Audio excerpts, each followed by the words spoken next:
Hi guys, RETROCENGO here. I got a quick question to you guys because I just opened this Amiga 500 and I have found something new that I haven't seen before. This little device. Now this board, it's a Frankenstein kind of board. It has got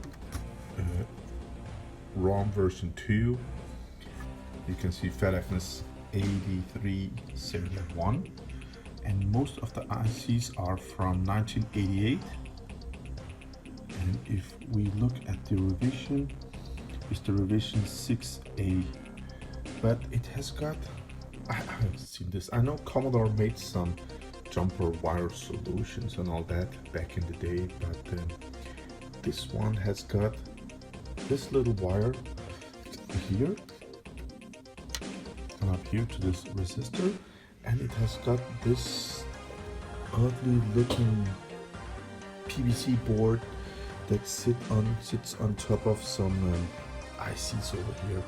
So if you have any idea about what this is, then please write it on the comments below. Help me by learning because I haven't seen it before, and I don't know, it could be something from Commodore, but yeah, if you have an idea, please share it with us, guys.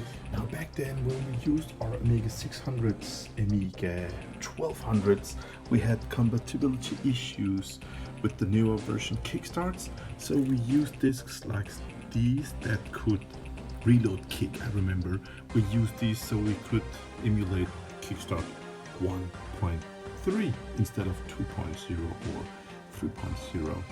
So I'm looking at some discs over here, and to my big surprise, I find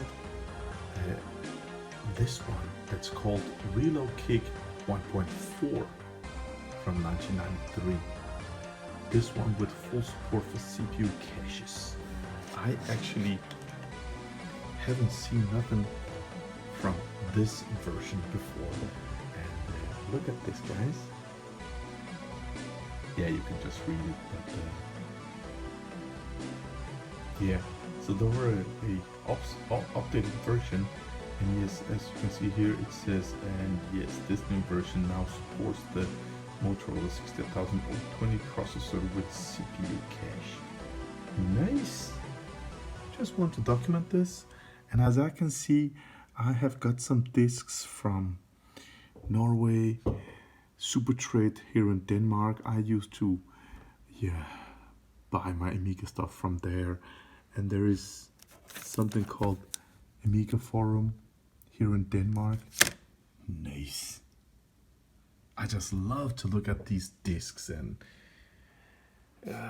Amiga 1200 fix program, Interpoc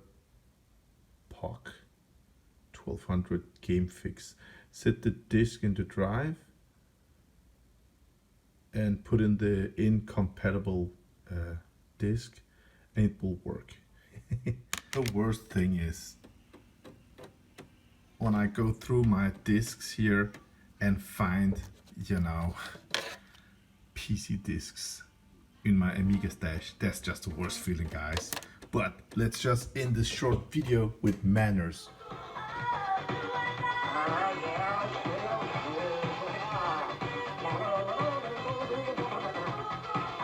Hugo was made here in Denmark. Hugo was everywhere in the 90s.